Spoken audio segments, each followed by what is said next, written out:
looking for answers as to what lies beyond, wondering where that icy cold touch came from, or perhaps why the shadows seem to always be following you around the darkness. It's time for answers. It's time for Dark Matters with Appalachee Paranormal. Welcome to Dark Matters with Appalachee Paranormal. We're glad you joined us for another episode, and this one is going to be a little bit different from the last one that you heard, because we do not have a guest this time. On purpose, we thought that it would be a good idea to take a moment for those of you that maybe just found us on the iTunes feed, or just found us on YouTube. We wanted to take a moment to introduce the team to you, because that's something we didn't do on that last episode, and even if we had designs on it, things went crazy when we started talking to Chris Fleming, so we didn't get the chance to really go into anything about us. So we thought it'd be a good moment to take that time.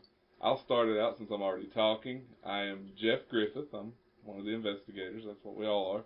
And I will pass the mic to you, Jack Wade. Okay, my name's Jack Wade. Yeah, I love just going out doing investigations. Things that led me into it personally, I grew up with some personal experiences in homes that I've lived in over the years. It'd take me quite a while to sit here and break some of that down for you, but growing up, the things I experienced, it just kind of led into the time in my life where I wanted to find some answers for those things. Never really saw myself at the time I was going through that, going out looking for stuff. Once I got into it from that first time, it put its hooks into me, and it's really exciting to get out there and go find evidence and experience the things that you can experience in some of these places. I'll pass it along to Matt Klein. Well, thank you, Jack. Yes, my name is Matt Klein, as he said, another investigator here at Appalachee Paranormal. My time in the field of paranormal, I guess, really came about not long before Appalachee Paranormal was founded. Sort of lucked into the paranormal field, if you want to call it that. I got asked to go on an investigation. Ended up loving it.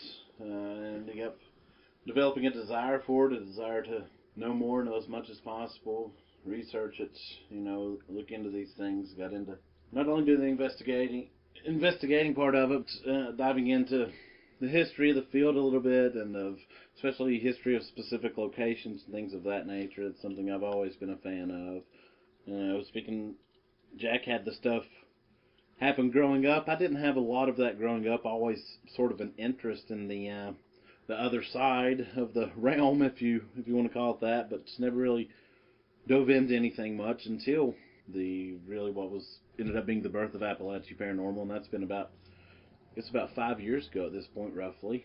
Yeah, so that's a little bit of my story, and I'll pass it along to Tony Rife. Well, good evening, gentlemen. Yes, my name is Tony Rife. It's a shame, as close as I lived to Matt growing up, that we couldn't hang out, but it'd been odd because he would have been like 3 and I was 12 or something, so that'd been a little crazy. But I did have some experiences like Jack in my home, just seeing things, actually seeing things, I guess, is one of the scariest things as a kid, to not know what you're witnessing firsthand. Luckily, I had a strong mother that helped talk me through, and we actually talked about things. She kept me grounded and safe. We kind of worked it out that way. Not only that, but dreams. Like, I always had a thing with some dreams. Things you see, things you feel, they connect with real life, and sometimes they have for me. So I've always had an interest in the field. Especially I like to have a lot of fun with editing and putting things together too that we do. So not only do I enjoy to be out there and participate, but also afterwards the splicing and reviewing and putting things together. So that's just a little bit about what I do. And I am probably the baby of the group, seeing as how I joined last. It was only a couple weeks difference, I think, somewhat maybe, but from when Appalachie started to when I joined, but not the baby in age, but the baby in experience, I guess. Well, that's by very few that you've missed those. That's true. That being said, we'll just ask the members to tell about some of their favorite experiences that we've had in the field or in personal life. Either way, just some paranormal stuff that's happened that may be of interest to all of you listening out there. We'll just kick it around. We'll start back with Jack Wade on this one. Okay, there's one place, and one thing we do here at Appalachia is we try not to give away locations without prior permission from some of these places. But there's one town that's fairly local. It's probably about maybe a half-hour drive or so. And there was an old town hall, and that place, it just, anytime I talk about our experiences, that place always comes to the front for me because there was just so much that went on. And for me, you know, the thing is, I'll never forget, it was our second time of investigating, and the lady that was letting us into the building that night, she had let me in to take some equipment into the building. From the moment we walked in, the upstairs was made like a theater, and I mean, from the time that we got to that upstairs, we were hearing scratching and knocking, and it got my attention to the point, you know, we just ran a little bit of a mini investigation right there, and things were happening on command as we would ask. You know, we'd ask it to stop, it would. We'd ask for knocks, we got them. It got to the point we would hear conversations in different parts of the building. We'd hear laughter. Even being a paranormal investigator, you can be in situations that kind of freak you out at the time. And I'm kind of embarrassed in a way to say this, but, you know, she had to leave to take her kids to the babysitter that night.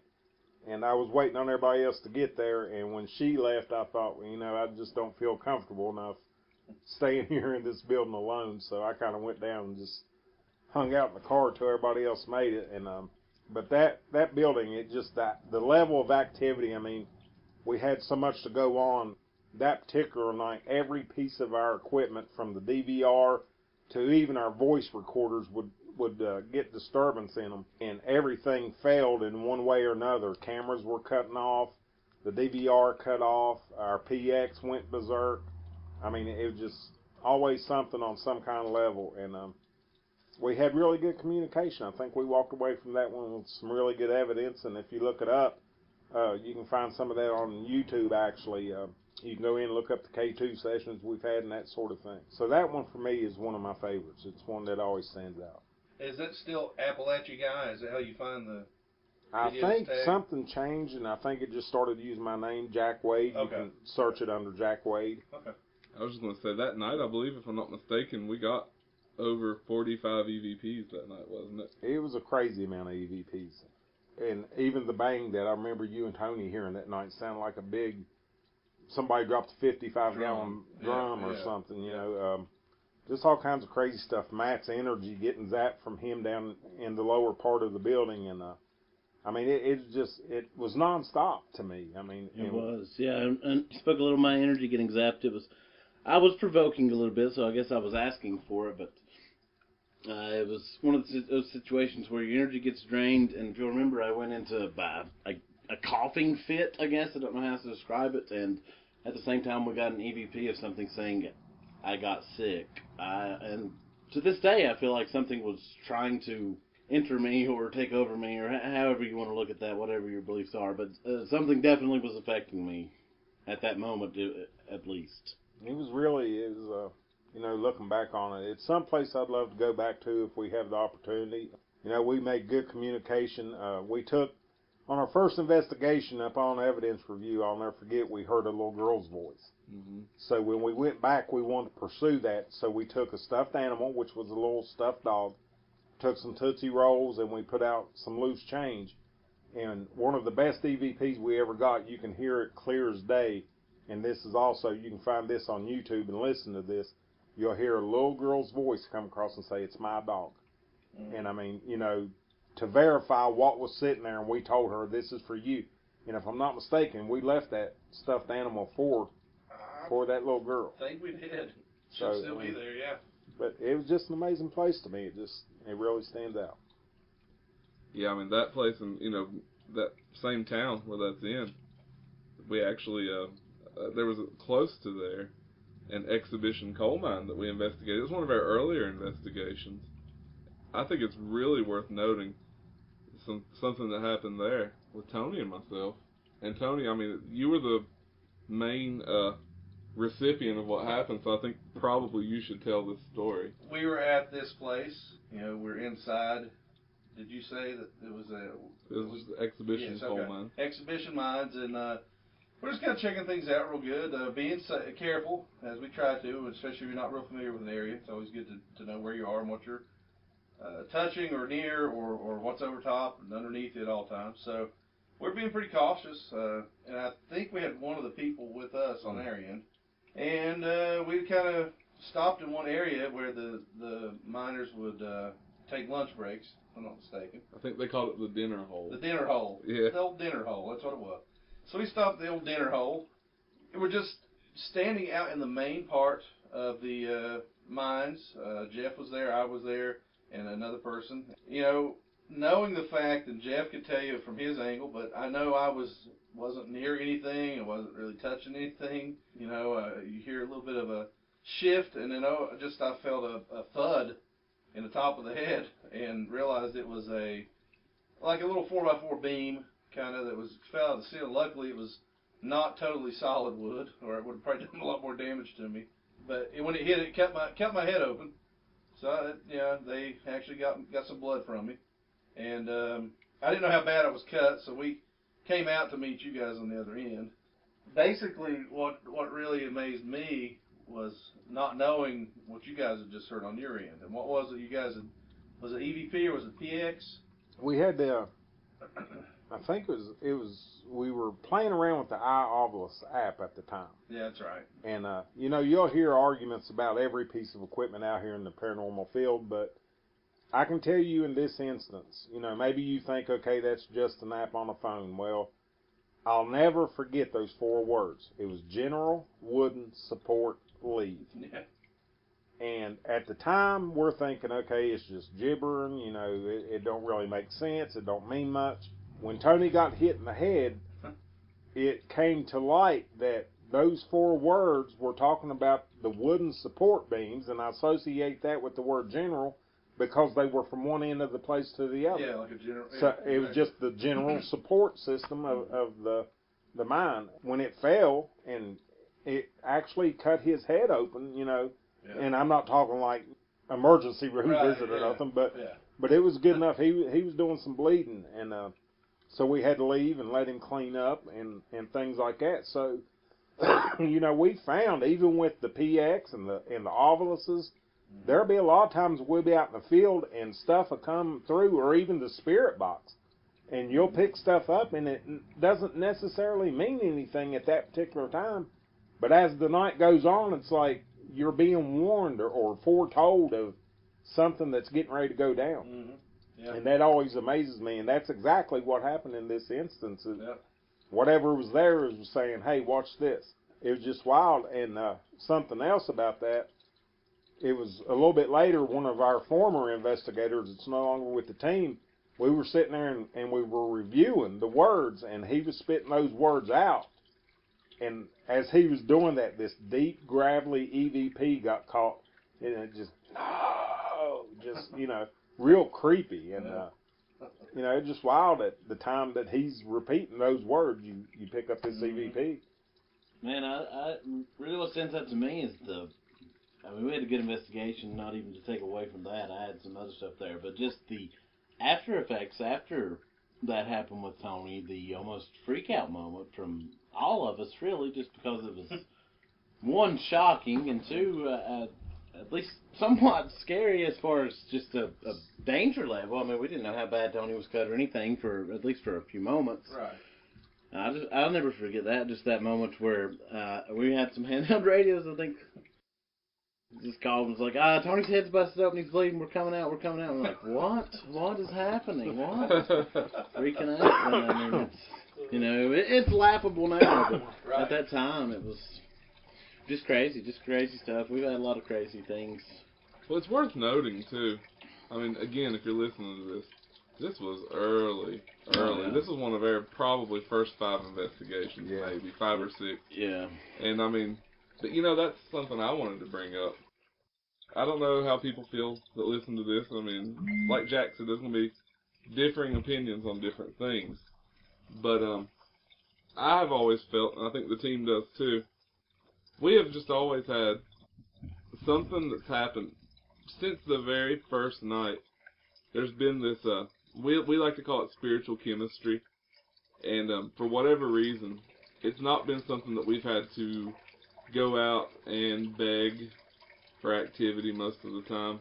It seems like things have a way of finding us when we get together, and it's been that way since the beginning. So I don't know if because of the fact that it's been like that since the beginning, it's kind of like we had a trial by fire. I mean, 5 investigations in, and we have a guy get his head busted open from a wooden beam that I can testify we were nowhere near anything that could have knocked it over.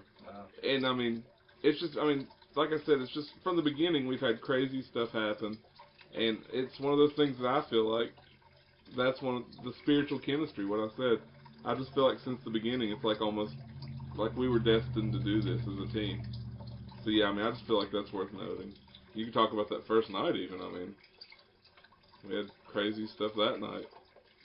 Yeah, I mean, it's been pretty much since the beginning of Appalachee Paranormal that, like Jeff said, we haven't had to seek out activity as much as it seems some people do in locations, and that's not a slight at anyone or a praise at us. It just seems to be the way it is, and yeah, like Jeff said, we have talked about and called it a spiritual chemistry, and I think that's a very accurate term as far as how it does seem, because I think anyone out there who's investigated or been around investigators can testify to say that certain people can get interaction or activity or whatever you want to call it better than others, and that changes from location to location and from according to who you're communicating with, sure.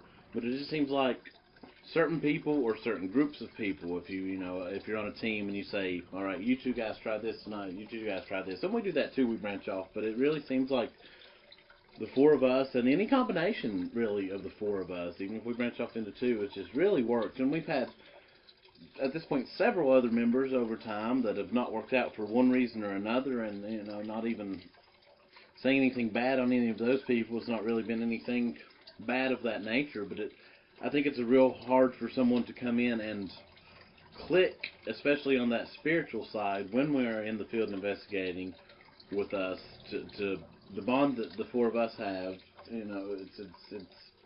It's kind of uncanny, really, at least. And I can say this now, 5 years into this thing, we've been around, I don't know how many different teams and different investigators and people in different places, and you see some of this stuff, and you see it some on other teams, to a degree, but I don't know that I've ever saw it on any team to the degree it is with us, for whatever reason. That's not just trying to boast on us, it just seems to be the truth. And that's not saying that we get activity every time we go out, it's not even that thing, but just something. And I feel like if you're an investigator yourself or have been in investigation, have been doing it for very long at all, you'll kind of understand what we're saying here.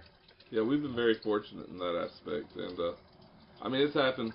And you was talking about even if we branch off. I know there was one time that we got the opportunity to join our friends in 3:33 a.m. Paranormal at St. Albans. It was a lecture, and then or like as a class, I guess you would say, yeah, on demonology. And then we actually got to investigate. And Matt and myself was the only 2 members of the team that actually got to make it to that. And that night, we had so much crazy activity, and the group that we were with, I mean, they were even commenting on the fact that it was we, for whatever reason, I mean, they made the joke that we had a direct, they made the joke that we had a hotline to the devil, because we were in the bowling alley down at St. Albans Sanatorium, and we were getting some insane activity, and I think some people that have been longtime investigators even were a little bit disturbed by some of the things we were getting. And this is once more not a slight at any other investigator. I think it's just we have been so used to dealing with this stuff since day one that it don't faze us almost. And I don't know. We've just been very fortunate. Jeff, I think one thing, and I think everyone here will agree with this, that really, you talked about us diving in and trial by fire. There's one particular location that we can't dive a whole lot into of where this location is, but I think that location has molded us as a team, because it is still to this day, I mean, I don't know how many places we've been to at this point in time, a lot. Still to this day, probably some of the crazy stuff that we've had happen anywhere has happened at this location that is close to home for us. Let's say it's an old church. Sounds like something that you may not think of in the paranormal field or as haunted, if you want to say that, but some of the craziest stuff that we've ever encountered has been there. And we started going to this place pretty early on, within our first handful of investigations anyway, and we kind of got addicted to it. We've kind of strayed away from that for the last couple of years. I don't know that that's a bad thing, just because we all, to a degree, did have an addiction to this place. But I really think that kind of molded and shaped us into what we are, and as far as dealing with what we are calling crazy situations, when things, I don't know how else to describe it but crazy. And if you've investigated or been around, you can probably understand what we're saying. Just stuff starts happening that's extreme. I mean, you're doing more than capturing EVPs at this point. And for some reason that seems to happen to us often, but I feel like we're good with that because really of this one location that is just, we had to. It was fight to survival dealing with crazy there, especially early on. I sometimes joke and say it's their own little backyard portal to hell. Wow. A more apt name for it may actually be Dark Spirit Boot Camp, I would say. Like you said, I mean, it's kind of trained us. I mean, you take a soldier and put them through boot camp and they're ready for war. And I feel like we've pretty much been through paranormal boot camp at that place. Well, I mean, and we've had, at this point, a handful of other investigators and a few teams come down and join us at this location, and I cannot tell you one of those people that we could call now and ask us to go back that would go, because everyone leaves there and says, I will never step foot in there again. Oh, yeah, literally, everyone that's ever came and joined us. We've been implicitly told by people that they will never go back and that we shouldn't go back. Yeah. And I say I don't want to go back, but I always do. I think we've all been there and say, no, I'm not going back, but we do. I never will forget the first time that we arrived at that place. Yeah. There was just such an uneasy feeling, you know, and I don't think we stayed there, 45 minutes, and we all just kind of collectively felt like, you know, this just don't feel right, we need to go. Physically, it felt dangerous. Yeah. That night. Yeah. Like, you know, I'm not talking about just spirits, but everything. Nature, spirits, it just felt dangerous. It was like there was something coming and we didn't know what. Exactly. You know, but there was something. You know what I kept seeing in my head, and one thing I'm going to mention, and this won't tie directly in, but in my head I kept just this vision of a huge bear lurking. I felt bear, and if you remember the PX spit out bear. Yeah, something did. I remember. And what I find funny is, as a kid, I had a dream a couple times about a dark presence that could transform themselves from human to bear, and it revealed itself to be Satan, this bear. And in my mind, I see this bear lurking. It just felt uncomfortable. Right. I think we got gunned maybe or something too that night. Yeah. Something like that. But a couple things I'll mention too real quick about that place. I think a lot of people like to hear, people that want to hear stories from us. I mean, the EVPs are one thing. They love to hear physical interaction, things like that. And I remember Matt getting super slapped about 3 times in a row. Yeah, I remember that happened. Wasn't that our first? That was our first time going, wasn't it? Or second, it was maybe. first. I think it was second. It might have been I second. think it was the same The night. first time we stayed, I think. Yeah. Yeah, the first night, time we got freaked out and didn't stay very long. Right. That's right. And we went back. You didn't go with us, Jack, and we went back, and something crazy happened with Jeff later that night too. Same night, you got pushed down this. Yeah. You have. It's literally like a to describe it. Literally, this church. It's very old, for 1860 something. I think Somewhere it's around there, 70 yeah. something. But anyway, Sounds correct. literally on top of a mountain. There's a road, a not very good road that gets you there. That gets you close to there, and then you have to climb on up the mountain a little bit. Mm-hmm. There are some, I guess you could call them steps built. At this time, they've done some work there now. It's a historic site and putting some things into it, which is good. Just some wood in the ground made of steps, essentially. Yeah, not very easy to walk on anyway, but some stuff happened that, I guess, second time there. Like you said, I ended up getting slapped 2 separate occasions. I think it was 3 slaps. I don't know. It was very freaky, especially early on in the paranormal career or whatever you want to call it. But that same night as we got freaked out to leave, Jeff literally got pushed down those wood steps things and held down, as a matter of fact, because Tony, you and me, neither one are very little men. Right, exactly. And we could literally not budge Jeff from the ground. It was like there was a force on his chest, which I think he says he pretty much felt. And from what I can remember too, and then you can comment. I remember I was trying to help you up, and you were trying to get up, but you could. It wasn't like Jeff was laying there, pulling himself down. You know, I remember you trying to get up or wanting to get up, but we're trying to lift you up. We could not budge you. Oh no! It wasn't like you were just dead weight, or you didn't want us, or you were trying to make. You were trying to get up, but we could not move you. Man, that was such a weird moment. I can tell you because you guys were in front of me. We were going down in single file. I was bringing up the rear, and I felt as I went to take a step down, just a hand on my back pushed me, just like if someone walked up to you in the hallway and gave you a shove. And when I went down, it was like you guys were trying to pull me up. I was trying to make my way up, and it was like almost like that kind of. The best way I know to describe it, like if you dive in the pool and you go under and like the deep end, and you're trying to push back up to the top, and you kind of like almost feel like you're starting to at the edge of panic because you're like, oh gosh, what if I can't hold my breath long enough? Mm-hmm. It was like that. Not that I couldn't breathe, but that same kind of almost starting to feel like a little bit of panic because you guys were pulling on me, I was pushing, and nothing was happening. Mm-hmm. I didn't quite panic, but that little, I was like on the edge of it. I will say. Yeah, and that I can remember that feeling real distinctly. And it was like, it's just like, what the hell's happening here? Pretty much. That was the whole night was crazy, and we've told the story so many times. I mean, I guess we can give a Cliff Notes version of it here for people that have already heard it and don't want to sit through it all. But we were doing an experiment directly before this, and Tony had the spirit box with some noise-canceling headphones, and he was sitting on a pew in the church, facing away from us at the front of the church, and we were at the back. And Matt and myself were just asking questions. Tony would say anything that came across the spirit box that he heard, and we were just going to see if anything lined up, because there was no way he could hear us asking the question. No, the radio was turned up so loud. Spirit box was up so far. All I heard was it. Yeah. That was it, really. And it was crazy because it got to the point where pretty much everything we were asking, we were getting direct answers to. And at that moment, Matt and myself heard a little girl's voice outside the church door, and this is just a one-room church. It's a small little church. We both heard it, looked at each other. Did you hear that? Yeah, did you hear that?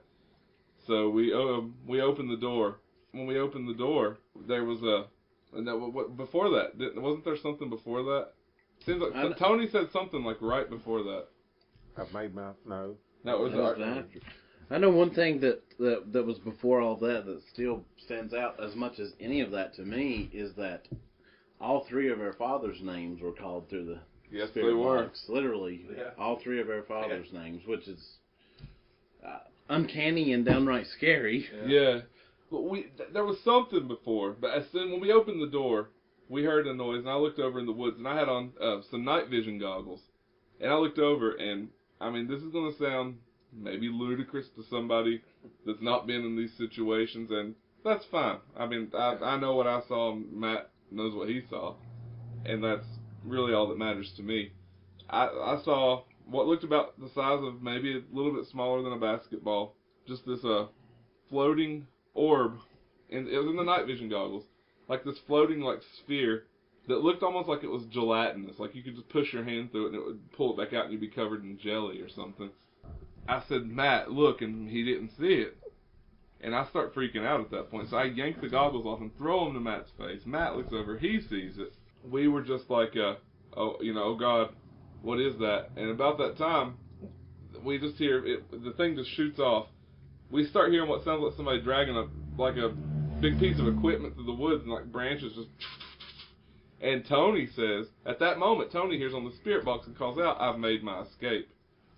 And that was the moment that we pretty much knew it was time to leave. And we kind of just said that. We grabbed poor Tony, who had no idea what was going on. You wouldn't tell me. I'm like, you tapped me on the shoulder. We got to go. They might have been mad. We got to go. We're going now. We start packing. Like, what? Like, no, we'll talk about it on the road. Let's just go. We start packing up stuff, and then that's as we were leaving when I was pushed down. Yeah. So, I mean, it was just a crazy night. I mean, that's literally the Cliff Notes version. There was other stuff involving people that showed up, and I have another one, but Matt, now this may be another trip though. We went there several times.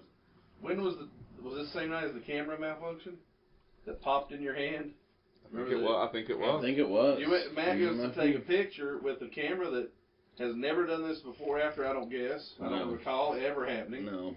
And he's just snapping a picture with a digital camera, and it pops, like much like you would see if someone got shocked, like a little tiny arc of electricity, sort of. It just popped in his hand and zapped you, didn't it? Yes, it is. It was crazy. I'd almost forgot about that even. Yeah, I remember that. I think we have that on film. Yeah, somewhere we do. Somewhere we had a lot of that on film. Yeah. Actually. Yeah, there was a lot of odd things at that place. Okay, there was another trip you guys got to make that I didn't get to when you took another investigation team with you. Mm-hmm. Do we dare talk about what they saw, what they sketched out, and what we have encountered at other locations? Oh, absolutely. That has to be brought up because I feel like that's an integral part of Appalachie history. Oh yeah, and it's an integral part of this whole location, I believe. We from the get-go, this old church, we have always had a really bad vibe. We've had something bad happen there. Something bad maybe still happens there. But we've always gotten the name the Bishop, and it's always been connected with bad things. And so we've always just kind of we've since that point at other locations we've had the Bishop's name come up. We've had it almost like follow us to places. So it's just the Bishop's been a part of. It's been a part of this whole thing really from the beginning. He's like our antagonist. He's our. He's letting us know, hey, I'm here. Yeah. You know, even I'll never forget the location we were at in Bluefield. We were just doing our normal thing on the investigation, and I'm snapping snapshots. And there's a light that I noticed on the back of Tony's head. Little tiny, I mean, not even flashlight big. It's really barely noticeable if you look at it from a distance. When I zoomed in, which I'm jumping ahead, tell them about the sketch first. Yeah. When these two things connect, there's minds that's going to go, I'm telling you. Okay, we took this other team with us. They have a very close friend of ours on their team who is a sensitive, who is she sees things. And I got in a place that I go to in this, it's a confessional. And I've had very dark experiences in this confessional. Very dark. Yeah. And Matt may want to talk about that later. She is watching and she sees this. She described it as almost like a creature mixed with a person. Just crawl across the floor and get right up in my face and look at her. She leaves the building because it freaks her out so bad. We come out. She starts describing, because they have a police sketch artist on their team. She starts describing what she saw. They sketched it out. We had an image at that point of what we believe to be the Bishop from what she saw. The crazy thing is that we're about a month later on the investigation Jack was talking about. The image shows up on Tony's head. Worth noting, at the exact moment that that Jack snaps this picture, we get the name Bishop come across, I believe it was the Ovilus X. I think so. We go outside and Jack blows up that picture and our minds get blown because the image that showed up on Tony's head, and we actually put this up on our Facebook page, and I will actually refresh this photo because we did a side-by-side comparison, and it was the Bishop's face that showed up on Tony's head at the moment that we got the name Bishop across the device. This was at a different location. And we can speak on this location. Yeah. This was a location in Bluefield, West Virginia. It used to be an old Coca-Cola plant. Been kind of tossed around different warehouse functions for that. But there was one, if not two people died there, and rumors of some activity. And this is where we was, which is, without giving too much away, we'll say that's probably good 60 miles from the other location, roughly. Oh, yeah, easily. And yeah, but that's not the first time we've encountered stuff seemingly from that church at other places. I remember one night, a little thing, really weren't even investigating at this point. We helped with an event at St. Alban's Sanatorium one Halloween 3-4 years ago. I don't remember what it was exactly, but Jeff and I, at the end of the night, were making a sweep through the building just to make sure there was no one left behind as far as, guests. And we decided to let the spirit box run while we did it. And yeah, we started getting stuff, and then we were listening and walking at the same time. One of those things, just kind of doing it to have it on. But then we kind of got staggered away when we started really listening and realized that it was talking about said church, and the bishop was basically declaring to us that he was there with us even there. So it's something that's, I don't feel like is necessarily attached to us or any of us, or, follows us like that, or is here all the time, but for some reason, when we investigate it, this bishop character has a way of seeking us out. It's almost like he's like, hey, they're opening up to this side, and I'm gonna mess with them or something. It's almost like peculiar. You're invading my turf, so I'm going to let you know that I'm right. watching you or something. It's weird. It is very weird. I mean, we've done. I can think of another podcast we were doing one time when we started talking about the bishop. The whole podcast just shut down. Literally, nothing would work again. They couldn't even finish the podcast. Yeah, that happened. For no reason, still no explanation to this day for that. There's been tons of things. It's crazy though how much of our history ties back around that place and like that the bishop. And spring's upon us, guys. So it's not far off that we make a return. Oh, we'll be making a trip soon, I'm sure. That's kind of like an opening day for the MLB. Like, that's our opening day. We have to hit that place first. Yep, it really is, and that's coming soon. Weather's getting a little nicer here in sunny West Virginia. Oh boy, it's coming. I might go get my snake boots. Yeah, you do need that. Yeah. So is there any other locations? We've done places. Tony, Jeff, and Matt had the opportunity to go film an episode of Paranormal Challenge up to Trans-Allegheny. They've got some amazing stories from that. We've been to Moundsville, all kinds of different places. We've been to Lake Shawnee, some of these bigger, well-known places. Anything you guys want to throw in there? I'll share one real quick about Moundsville, the prison, that I find funny, and I've told people in a nonchalant way, and they can't believe I wasn't more freaked out. But again, it's after you've done this for a while, things don't freak you out like they used to. I don't think they do anyway. Now, new experiences will get you. Yeah. But something like this didn't. Like, we were walking in on the tour. They took you to the cafeteria. I think we all were in there gathered up. I know I've told you all this, but maybe some people don't know. And as we're talking, I'm already looking like, well, we could set up a camera here. We could do this. We could do that. And I'm talking to... we're all in the room. We all came in there together. And I'm talking to what I thought was Matt beside me on my left. And I look, and Matt's standing over here. And then I look back, and there's nothing there. And yeah, and I remember the very first part of the cafeteria. You grabbed me because I was right beside you. Yeah. And you were like, were you just over here? Yeah. And I was like, what? Yeah, like, no, someone was standing I'm there. kind of looking at my camera and talking to Matt, I thought. Now, is this near the door where the Shadow Man, the infamous Shadow Man picture was made? It was close to that. Because I think the Shadow Man picture was out of the cafeteria on the hall, right there. So it's like out and down to the right from. Yeah, but it just, I'm sure of the world. I thought I was talking to Matt. I thought Matt had come around, was over here on this side, and it wasn't Matt. So I'm just talking to something. Yeah, and I mean, and standing there with you and seeing your reaction in the moment and that look of, really a look of fear to a degree. Right. That's what it is. Oh yeah. And like I can confirm I didn't see it. I can't confirm that way. Right. But knowing Tony, as I do, he saw something because he was legitimately freaked out. Well, we've been there. It was freaky, yeah. And and people say, I'd have ran out of there. And they're like, why didn't you run? It's like, well, it wasn't really a thing to run. Yeah, I was taken aback a little bit, but it wasn't anything to run about. That's what you were there for, Right. But it was just odd that right away, as soon as before you really got to do much, these things are already, it's like a good fishing spot. They're already around the boat. I want you to catch them. And then we did take the pictures you said in the hallway, Yep. Well, you mentioned a moment ago about things maybe not scaring you as much or whatever. Right. I think it would be kind of fun for the listeners and for us to maybe reminisce. If you had to pick one moment that did scare you on an investigation so far, we can just go around and kind of tell a moment. It don't have to be the scariest. Just a moment that scared you. Jack, we'll start with you. Okay. The church we were talking about, we'll go back there. I'm going to admit something to you. I have a problem being alone in certain areas.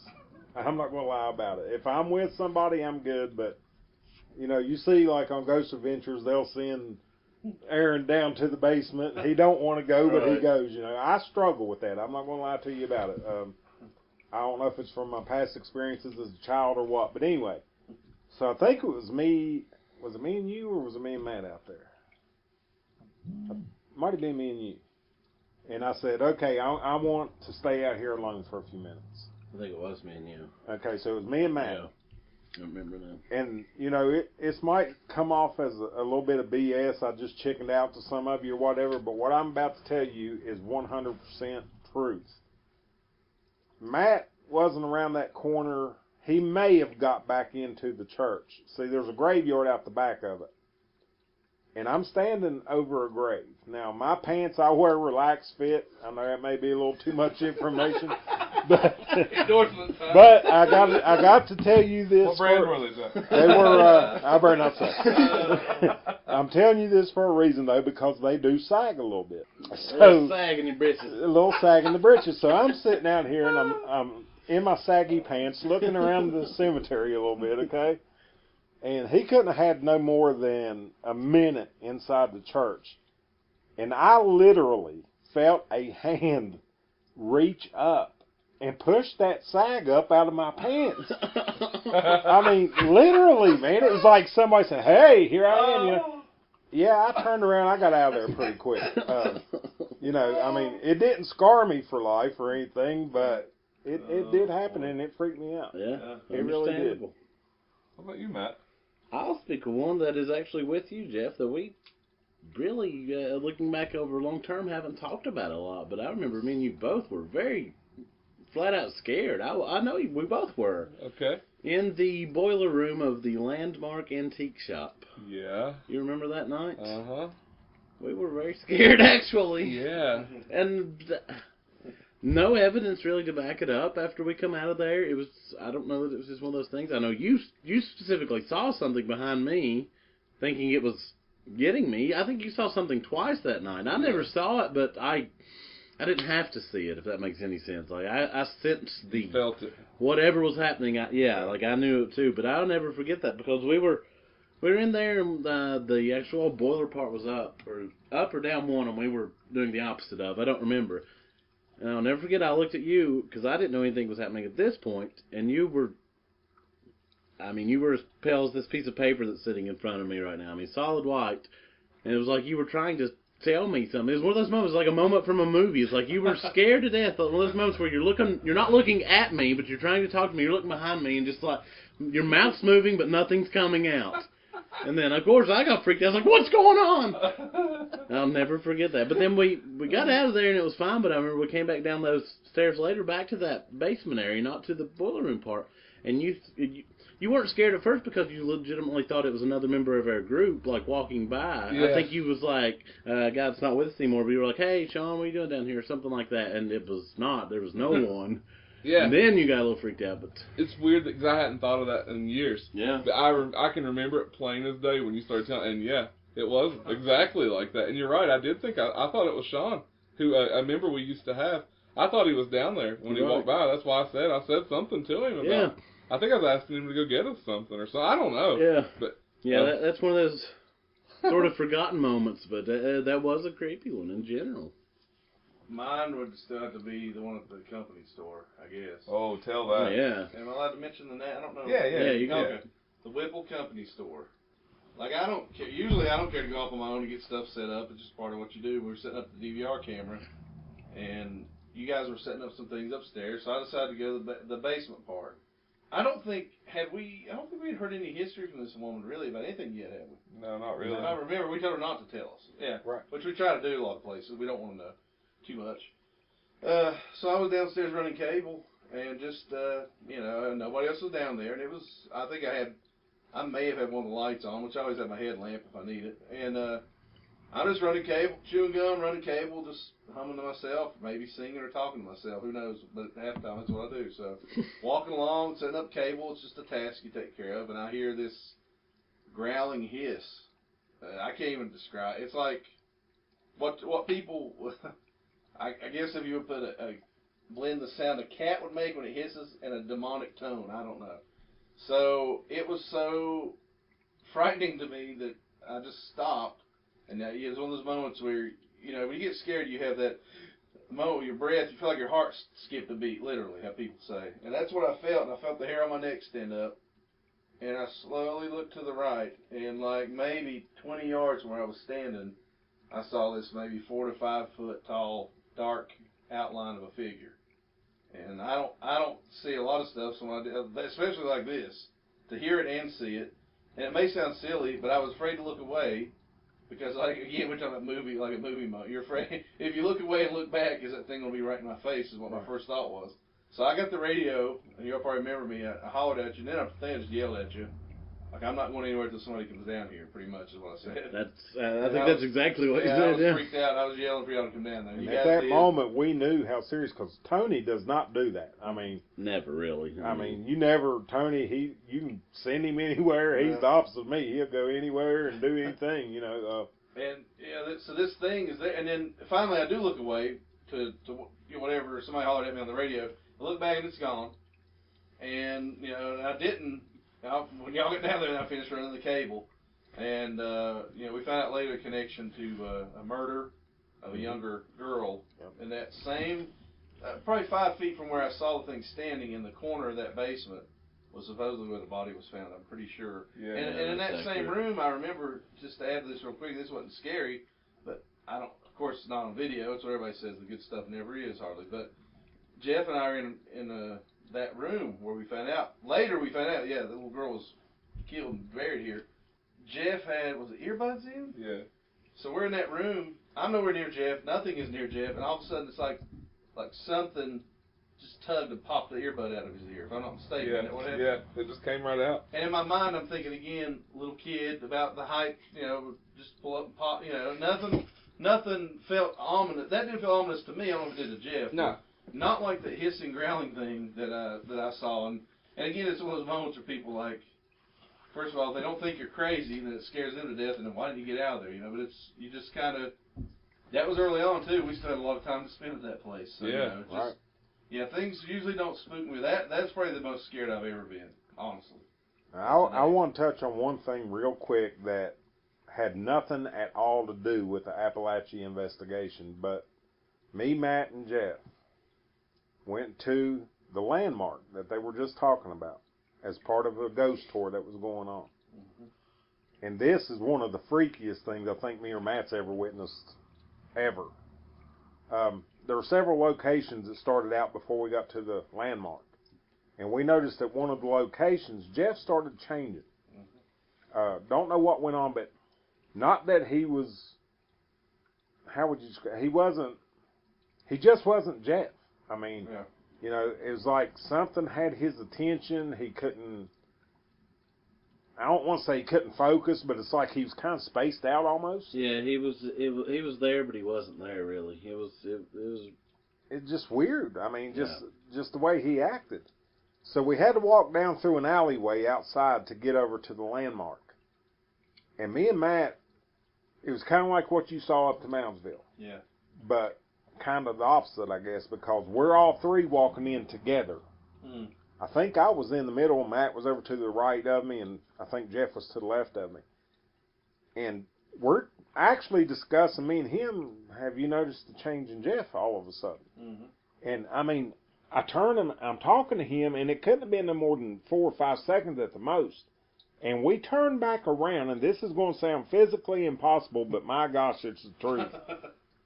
Turn back around to look at Jeff, who was right there beside of us.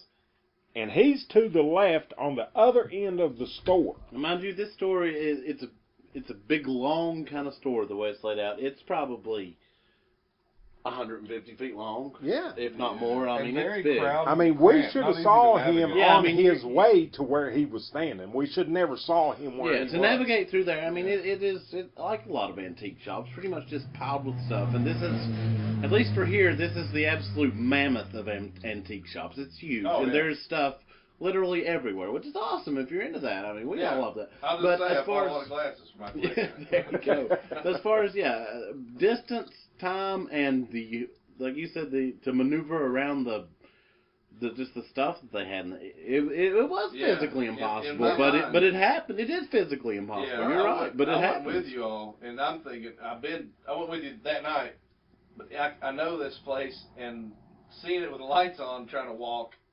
Yeah, that's crazy. Well, and then on top of that, not only do you have the narrow aisleways and things and the length of the building, but there was a crowd in front of us. Yeah, that's weird. Yeah, You know, I mean, he would have been held up either way, but we looked, and the guy's over on the other side of the room. That's crazy. So, It's like you know, you teleported almost. It was. Kinda. That's exactly what it was like. So, brimstone. I don't know exactly where y'all had your experience at the stairwell, but remember when we got down and Jeff was like underneath, you can walk down the stairwell and there was like a little, creepy to even think about. like this little cubby hole that you could go back in. Yeah. And Jeff is back there, and I actually got a picture of this somewhere. If I could locate it to put it on Facebook, I'll definitely do it. But he's knelt down underneath the stairwell in this little cubby hole, and the look on this guy's like, I will kill you now. I mean, just, he was not Jeff. You were not yourself that night. He looked For that- evil, frankly. Yeah, I mean, it was the most evil look I've ever seen, and we cannot explain what happened at all. But as soon as we got out of that building, he snapped Yeah, out it of was like complete instant change. I mean, it was just amazing. And you know, we were talking about things that scare us. I will say something about that it makes me, even when we're sitting here talking about it and you were explaining it just now, every time I hear this story, as well as another story that we haven't told, but similar situation, it really unnerves me and makes me feel real uncomfortable to hear you guys talk about it, just because I literally don't remember any of it.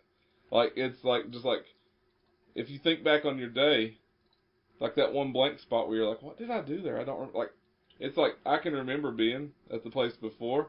I can remember being out of there. I don't have a recollection of that. And it happened another time at the church we were talking about earlier. The same thing. It happened to me, and I don't. That's twice that's happened to me that I can think of for sure. That both times I have no memory of it, and that does scare me a little bit. Makes me real uncomfortable. Like, just not hearing that story. Yeah, Tony said that's creepy. It is creepy, but it's also, like, it's real unnerving to me. Yeah. Because I just don't. By the way, we have a video, too, of our experience when we got to go to Landmark Antique Shop. People should watch that on YouTube. Yeah. Yeah, And that has absolutely. some Crazy Is that on your channel? Or It may be on mine. I think if it's that's not on on yours. Jackway, look, it's under the Mad Max 49. The goal is of this, and we'll say this now, this won't come out now, but we're going to try to get a lot of our old stuff and everything over into one central location on YouTube, the Appalachee Paranormal channel, which is what you're listening to this, watching this video on if you're using YouTube.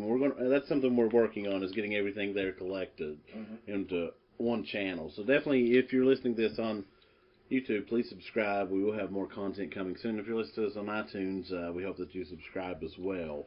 Gentlemen, that cuts us fairly close on time. Anybody have any?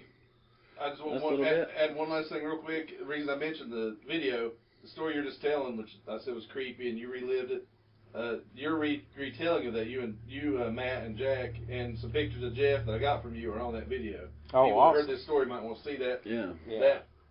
That Jeff Griffith on his knees under the stairwell, which is just, in my head I kind of laughed thinking about it too, because what was he doing? But I know it wasn't funny, but I'm like, geez, Jeff. But anyway. I wish I could tell you. Absolutely. Your channel on YouTube, Tony, I think it's Mad Max. It's the Mad Max 49. Yeah, Yes. the Mad Max 49. So definitely check that out as well.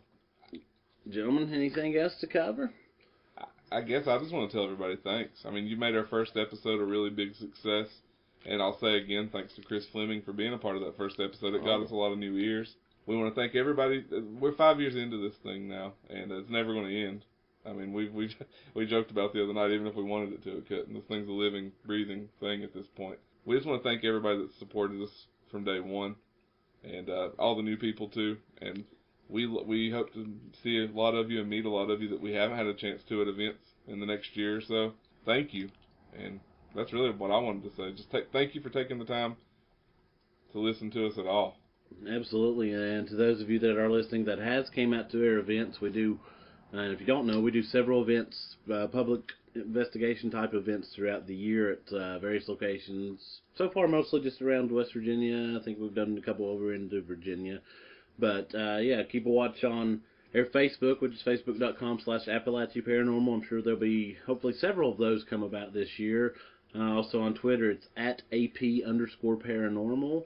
Our email address is appalachieparanormal@gmail.com, and any of those platforms, feel free to send us a message, send us a question, send us suggestions for this show, send us guest suggestion, topic suggestion. We love interacting with everyone else. The way we view this entire field is it's a learning process from day one until infinity, and each of you can hopefully learn something from us, and we feel like we can learn something from all of you. So, that being said... All right, guys, we thank you again. I think they pretty much said all of it. Can't thank you enough for the support.